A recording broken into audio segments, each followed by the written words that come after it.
Welcome back to Dad's DeFi Space and welcome to today's live stream. Here is where we trade smart and not reckless. And thank you so much for taking some time out of your day to spend it with us. So, I'm Kevin. I'm a father, a teacher, and a DeFi and crypto investor. And in today's video, we got all kinds of good stuff for you to make you a better crypto and DeFi trader. So today we're going to be breaking down Bitcoin and Ethereum's next critical levels. I'm going to go over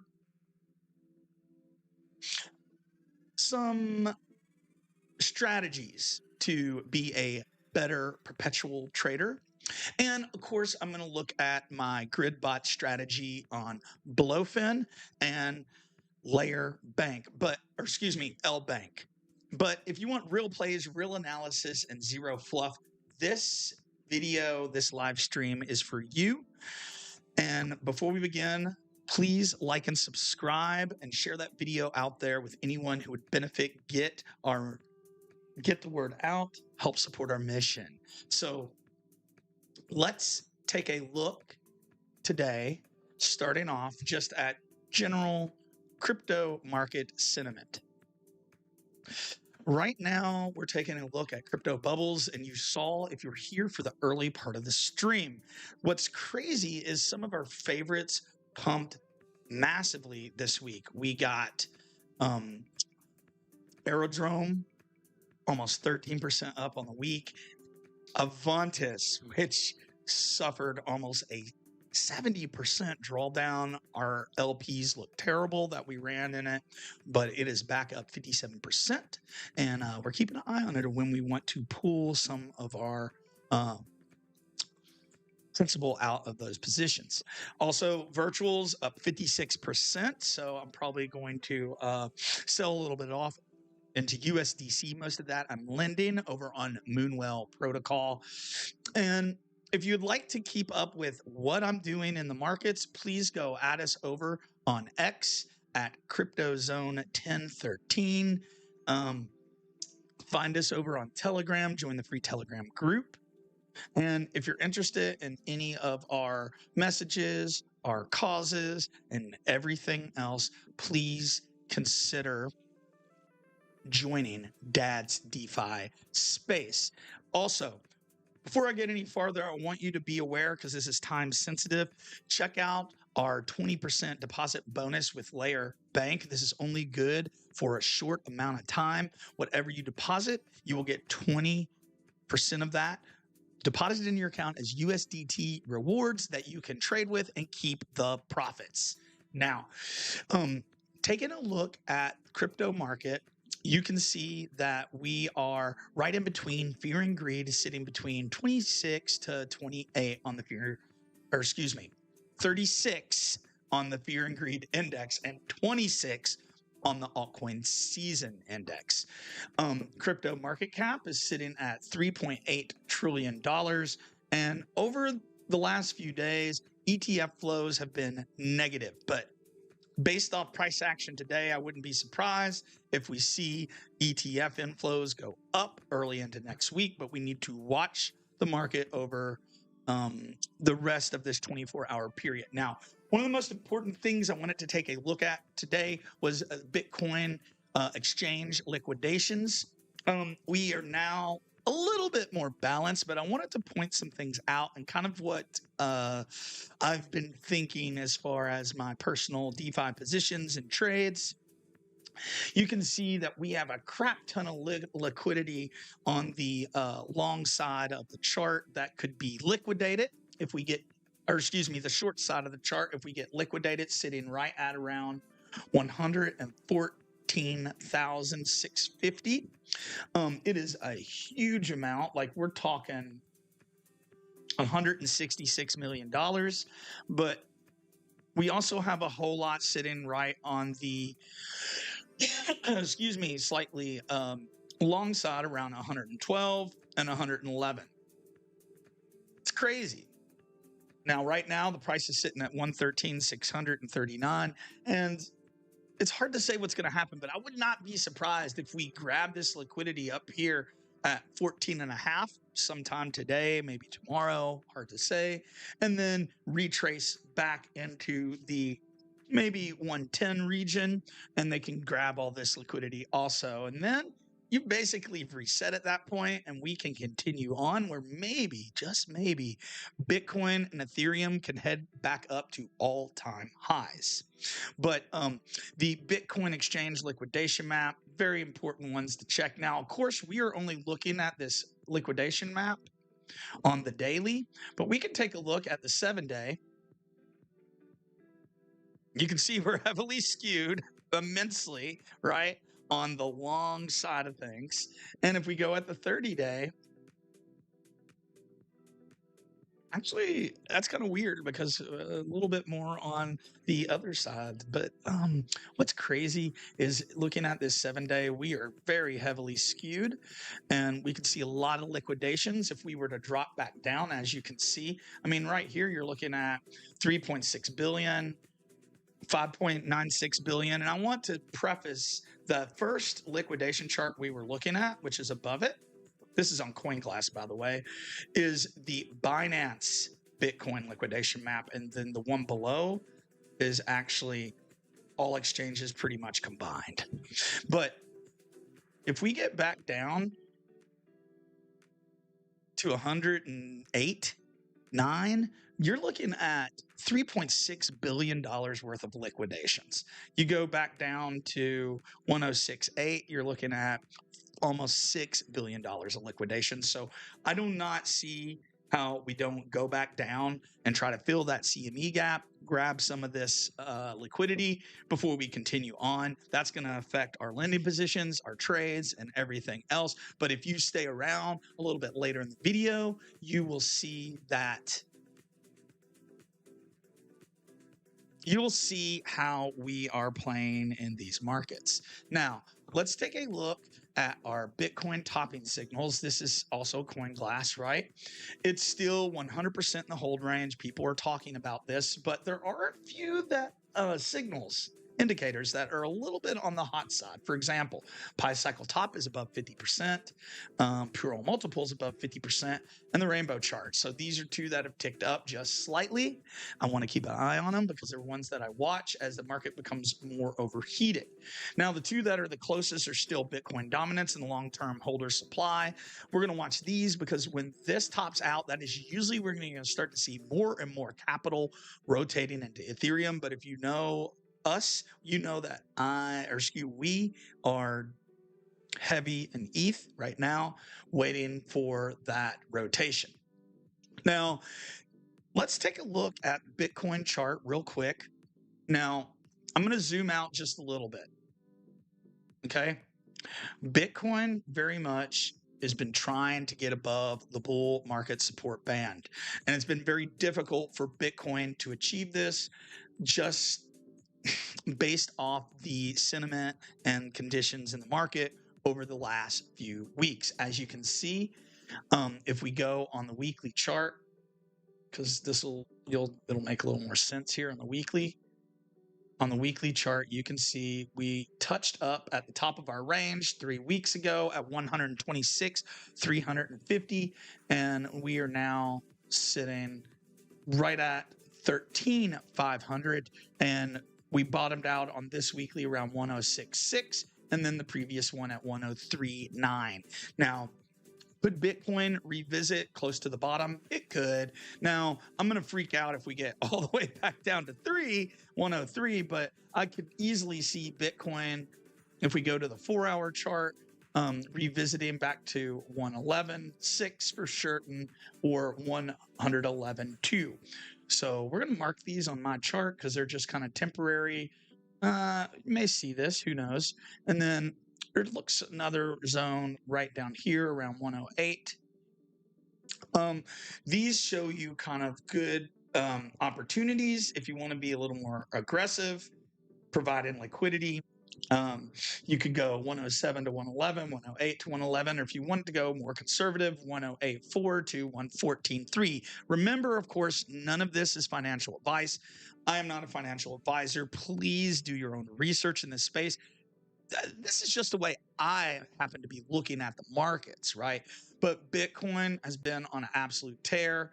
Right now, we are just barely above the bull market support band on the 4-hour, on the daily, wicked above it, and on the weekly, we're still just barely trying to get above it. I'd like to see us get back above the bull market support band, reclaim 116, and then we can continue on for our next battle, which is probably going to be around 119 to 120, and then again towards the upper part of the range, 123 to 126. Just keep an eye, because if we face a heavy rejection from any of those areas, we are going to retrace. So be careful out there if you are playing with leverage or anything else. Now, let's take a look at Ethereum. Now, Ethereum has never closed on the weekly below the bull market support band since we got back above it on the, June 23rd. So we did wick into it the last 3 weeks, and during the big liquidation event, we went all the way down to 3,400, way below the bull market support band. But remember, if you've been paying attention to this channel, you know the first thing we'll lose at the end of the bull market is the bull market support band. What I really pay attention to is the 21-week EMA. And then, of course, after that, we have the 50-week. Now, we do touch into the 50-week, but if we start getting strong closes below the 50-week moving average, it's probably time to do the same thing with some of our DeFi lending positions. Now, Ethereum is below what I thought was a great accumulation zone. So I've been accumulating ETH heavy since we broke below it. I would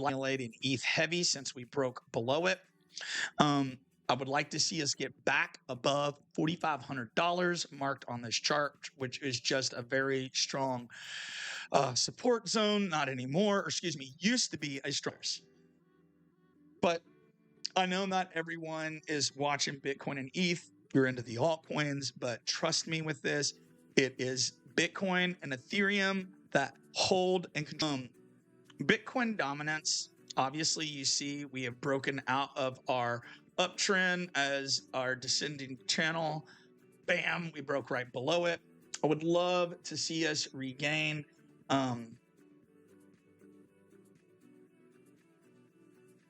above this 60%, 0.2, 0.5 region. Bitcoin dominance right now is showing a little bit of temporary strength. Now, this doesn't believe that I don't believe that altcoins are just going to keep bleeding. But I do.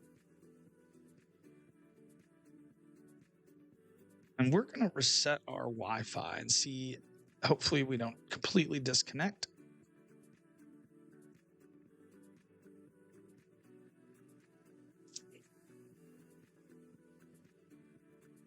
All right, we're not having a lot of good luck here, guys.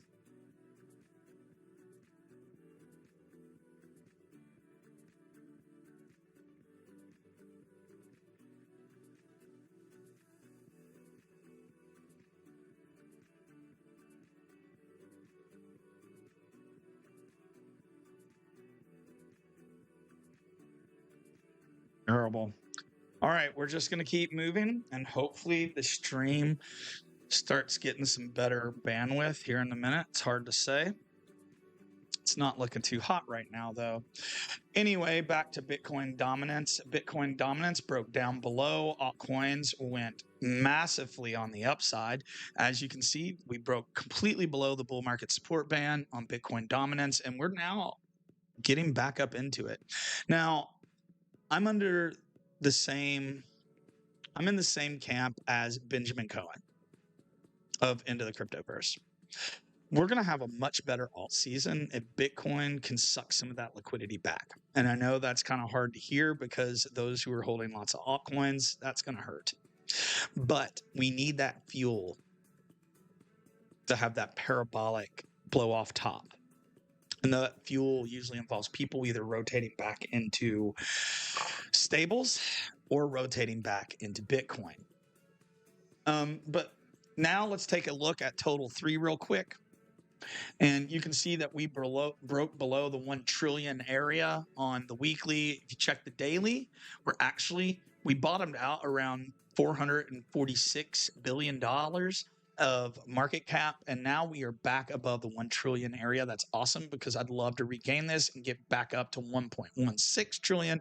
And then hopefully we can continue on, as you can look at this chart.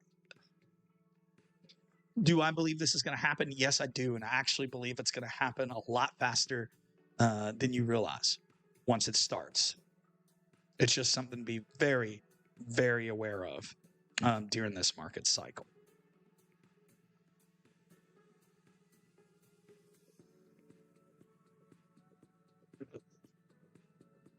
Excuse me. All right, next now, and I wanted to make sure everyone was aware of that news. Now, the next thing I wanted to talk about. Hold on. Yep. Let me find it. Well, who cares about Maxine Waters?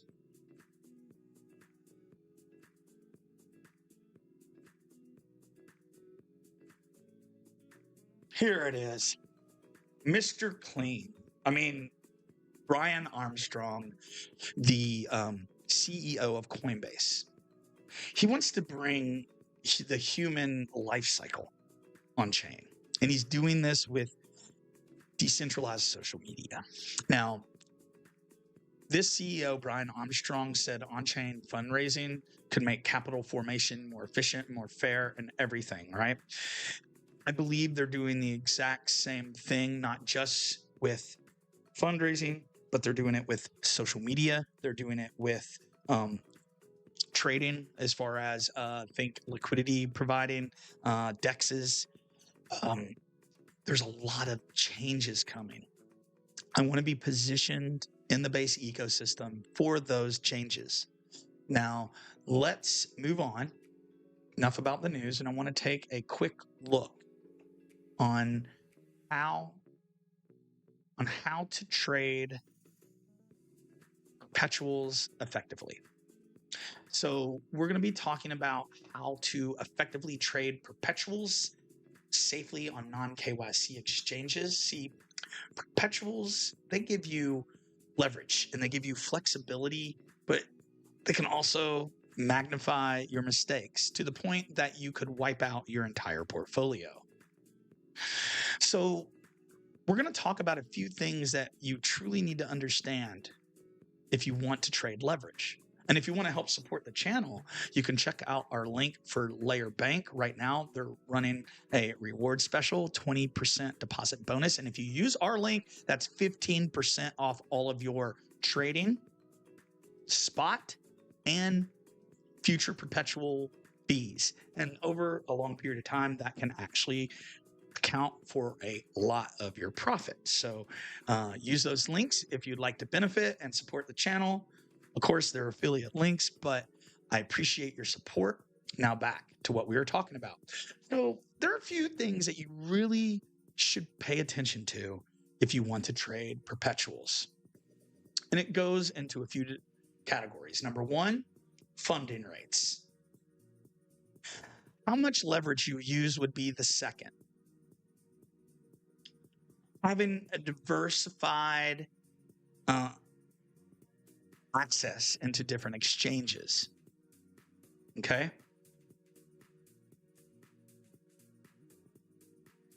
And of course,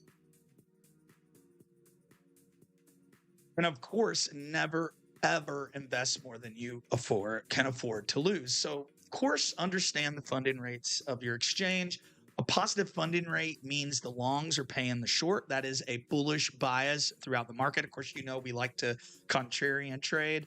And then negative funding rates, the shorts are actually paying the longs, which is a bearish bias in the market. So that's something you should always check before setting a trade, along with the charts, along with different indicators and signals on CoinGlass, or you can just follow us at Dad's DeFi Space. Just kidding, but I'm not. So now let's take a look at managing leverage like a pro, and it's really quite simple. It's hard, it's addicting, but you should always not financial advice, of course, use leverage between 3x and 10x. The crypto markets are extremely volatile. I run smaller, high leverage positions, and yes, they have been wiped out before. They've also made some pretty gains, but that is not a game that I would play with a large percentage of my portfolio. Finally, I want to talk about withdrawal and diversifying. You never want to keep all of your trading monies, or any cryptos for that matter, on a singular exchange. Exchanges can be dirty in a way. I don't like to keep my hard-earned profits within the exchange. I like to withdraw into my cold storage wallets, a very important principle that most traders really need to pay attention to. Also, you need to have the knowledge to trade both centralized exchanges like Layer Bank, Blowfin, or maybe some of the big boys like Bybit. And then also completely decentralized perp exchanges like GMX, Hyperliquid, Avantis, and Aster, which we've talked about all of those on this channel. And remember, we talked about this with our video we posted earlier today, but you don't win by trading more when trading with leverage. You tend to lose more when you trade more. So trading less usually is more. Now, I wanted to take a look at a swing trading strategy that I like to use.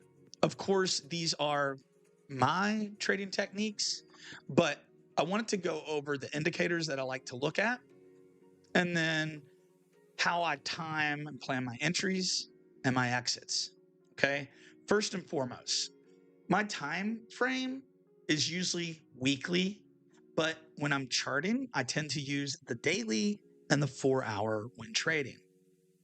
Of course, I always start at the chart with the longest time frame. So I would look at the weekly chart first, move into the daily, move into the 4-hour, and then maybe even shorter. If I do that, what I'm looking for are the differences between the shorter time frame and the longer time frame, right?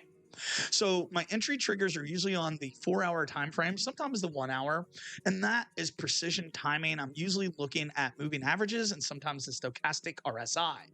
So first, I like to use the bull market support band on TradingView, because if the price is within or above that band, we're bullish, and that's the trend, and the trend is your friend. And if the price is below, then I'm going to take bearish bias or caution, right? And I'm using that weekly bull market support band, looking at the daily chart for those dynamic kind of zones that they're trading, or excuse me, the asset is trading in between, right? I also like to use the RSI and stochastic RSI. RXI, obviously, if the RSI is down in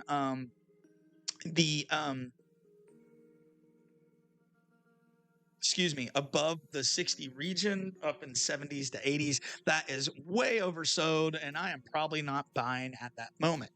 I may even be taking some profits. Now, if the RSI is struggling to get above 60 to 70, that can indicate a bearish trend is on the way. So the ideal RSI setup, you're going to pull way back either into the 40 zone or lower. Sometimes it can get as low as like 30 and even lower than that. And doing that, and when we're lower on that RSI, that's telling me, hey, it might be a good time to buy. By the way, we're trying to simplify these indicators just so they'll make sense to everybody out there. But another one that I'll look at, and I'll have to bring up the Bitcoin chart to show you this. So let me remove the volume.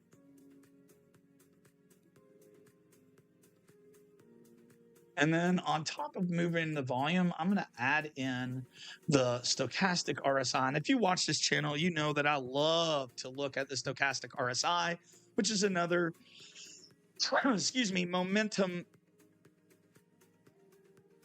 momentum-based indicator.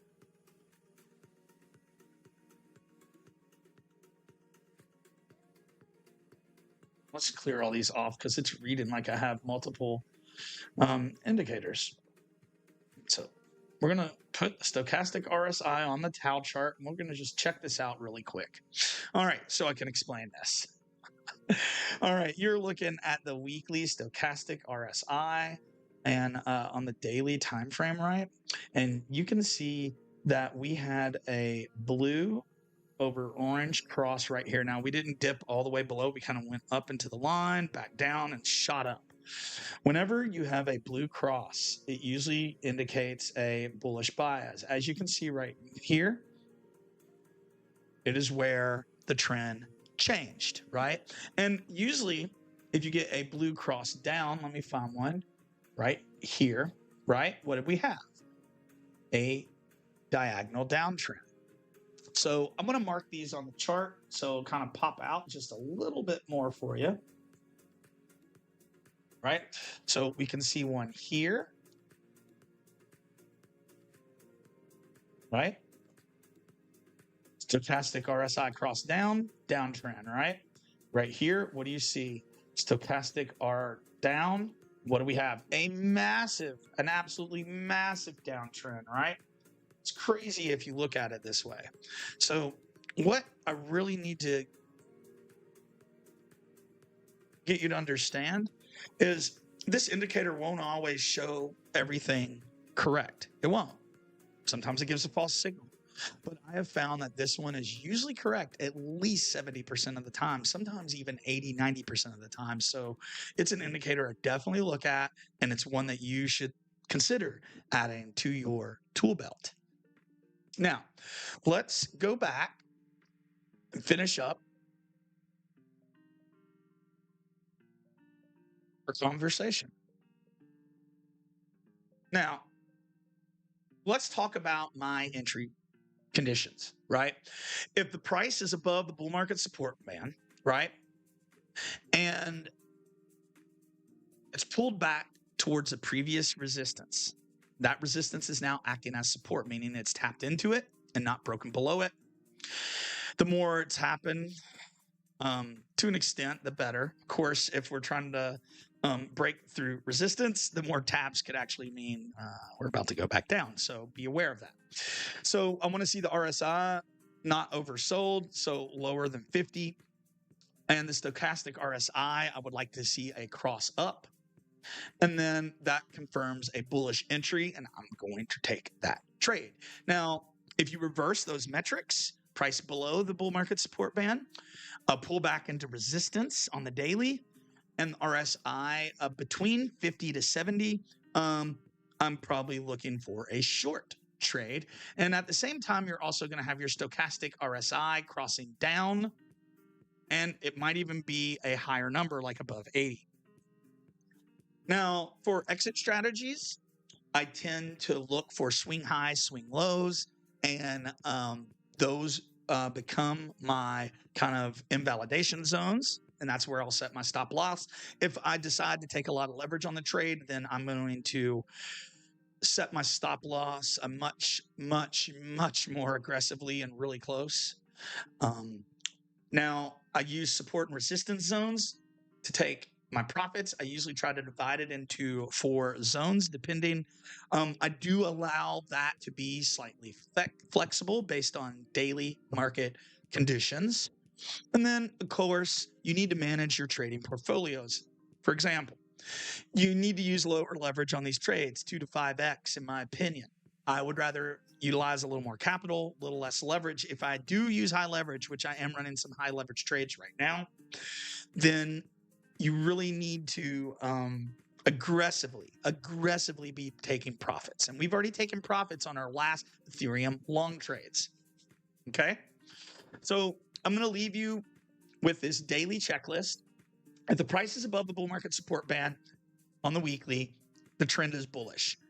If you pull back below it, it's now become bearish, especially if we break the bull market support band. If RSI is between 40 to 50 or even 30 to 50, it's a great time to enter into longs, right? Because we're at the lower end of the RSI. If you're using the stochastic RSI, we want to see a blue stochastic cross up, especially less than 20. That's even better.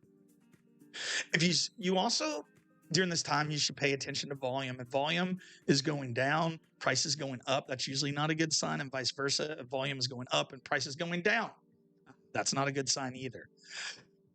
And then before you take a trade, you should always define your entries, your stop loss, your take profit point. I usually have multiple take profit points, of course, and if it really spikes up, I will move my stop loss up with the trade so it becomes a trade that you cannot lose. Smart.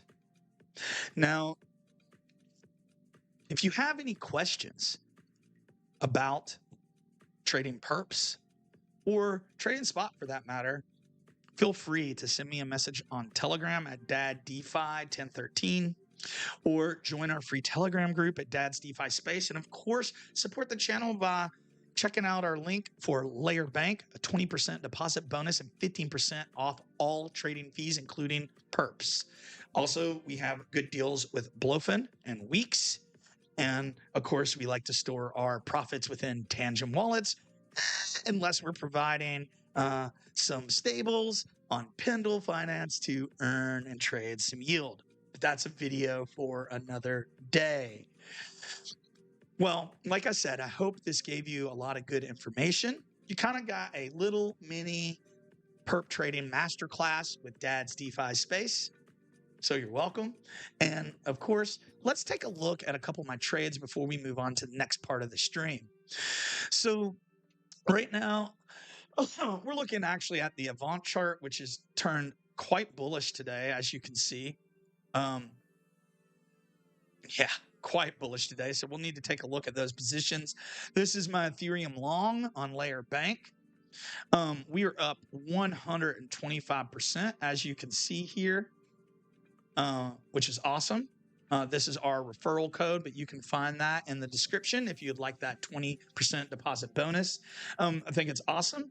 I'm up about $76 on this Ethereum trade. I've already taken 25% out at this point, and just kind of watching it and see where we go today. I may take another 25% if we start losing momentum, but right now I'm just going to let it ride. And of course, this is Blofin, and we're going to take a look at our assets on here.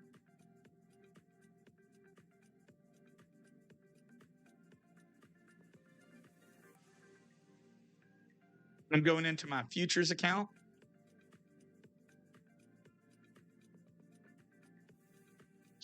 And you can see that we have a position here. It's looking pretty good. I like it. I like it. It is up 75%. It's an Ethereum trade. 3,876 was my average price. I'm only using around $100 of collateral, and I'm up around $61 right now. And then we also have, our bot, which, let me see if I can access this on the desktop.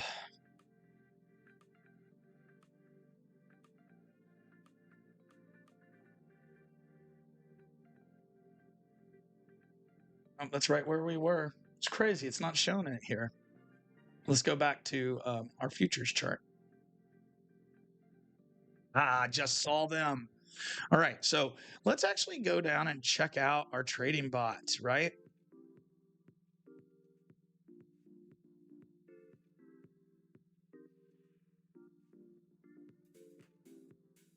All right. So, not having a lot of help here. All right, we're taking a look at my trading bot. It'll bring it up, which it's having trouble for whatever reason. The internet's bogged down, I guess. It's a future grids bot. Okay. And let's see if I can pull this down. This trading bot has been awesome. Basically, a bot just ladders you in and ladders you out of your position, much like an LP, but it can be much more strategic. I've been running a bullish trading grid bot on a 15x leverage on Ethereum between 33.96 and 43.91, and it only just under $200, and I'm already at 50% profits over I think I've been running this for about 4.5 days. So these bots are going to be great when dad gets busy, and something cool to check out on Blowfin. Now, if there aren't any more questions, I want to move on to the next part of the stream. And that is we're going to take a look at my current allocations of my crypto portfolio. Now, DADSDEFISPACE is one of the most transparent channels out there. I show you my trades, I show you my DeFi plays, leverage trades, all of that. And now you're taking a look at some of my portfolio allocations. Now, this one's a smaller one, and it doesn't include all of our Bitcoin, of course. Some of that is not linked to this, but I would say that our Bitcoin position is probably, 30 to 40% of our portfolio. Ethereum, you're talking around 30% of our portfolio. Of course, Big Daddy B and Big Daddy ETH make up the majority of our portfolio, like 75%. Okay. Now, our biggest altcoin positions are actually Solana, Sway, Arrow, AVAX, Ondo, and Tau. Okay. Those would be our highest conviction plays. And then we get more into our mid-cap positions. And our mid-cap positions are going to include things such as Plume, Jupiter, Aether, Injective as a layer 1. Even I still have a little bit of Cardano and a whole bunch of crap coins that I'm not going to show you on this video. I also have a little bit of World Mobile Token just because I like what they're doing, although that one has not performed very well this cycle. Now, that asset allocation, what I also wanted to discuss is that when you're in this space, you do not want to allocate into 100% risky altcoins. Okay. With this one, I have the majority of my altcoins are in layer 1s, which are your infrastructure plays and your rails in the space. That's smart because if the protocols get built on that rail is going to get more transactional value. And that's important if you want that price to go up. But if you look at this, the majority is an Ethereum ecosystem plays. We're big in DeFi, of course, so we have a lot of decentralized finance, a small amount of memes, small amounts of AI, layer 2s, and not all of our stable coins are here because most of them are being lent out or within Pendle yield-bearing positions. But I was hoping that this could give you just some general ideas of how a person should think about portfolio allocations, because most people in this space get way too risky and they get wrecked. And that is not the way to utilize your capital in this space. So now what I would like to do is talk about the big story, at least over the last few weeks. And this story actually occurs on the base layer 2 blockchain. And the base layer 2 blockchain is one of the Ethereum layer 2s that has really picked up a lot of total value locked, right? So what if every single post you made online, whether that be educational, entertainment, or social, what if each post could become an asset? Every meme you dropped, every tradable token. What if the next big thing in crypto wasn't a meme coin or a DeFi protocol, but creators, NFTs?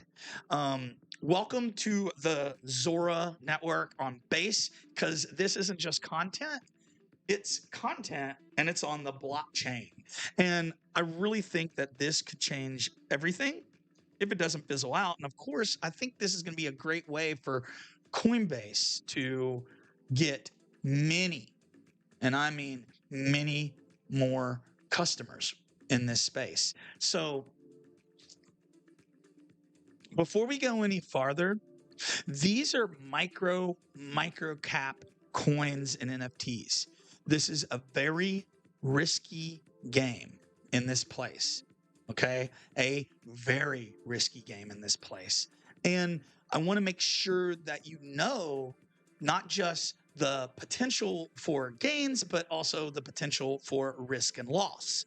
So right now, we're going to take a look at an article I just published on DADS DeFi Space before we take a look at Zora and our own creator coin today. So let's honestly forget every single thing you know about Web3, okay? Zora is creating a social network on the blockchain pretty much. It's almost like Instagram, but you can trade your posts. So it's not on Solana, it's not on Sway. This one is on Coinbase's layer 2, the base network. And their sole mission is basically to bring the entire creator economy literally on chain. If you follow Jesse, who was the creator of Base, Jesse Pollock. He was the architect for the Base network. He's very active on X and within the Zora app. This is his baby, his idea, and I really think they're thinking of integrating Farcaster, Base, Creator, and Zora all into one, but that hasn't occurred yet. So this is one massive bet that Base and Jesse Pollock are taking. And it's one that might even outgrow Farcaster, Pumped Up Fun, not just because some of this might go viral, but it gives that ownership back to the creators. So, look,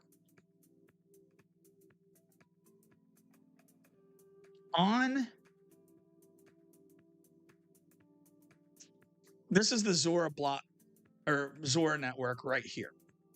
And the Zora lets creators mint their own creator coins, right? You can tokenize all your posts.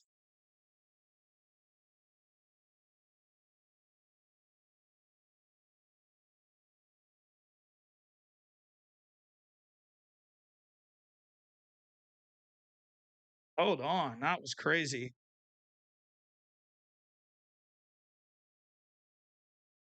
Test. We're gonna have to end the stream. Something's wrong here.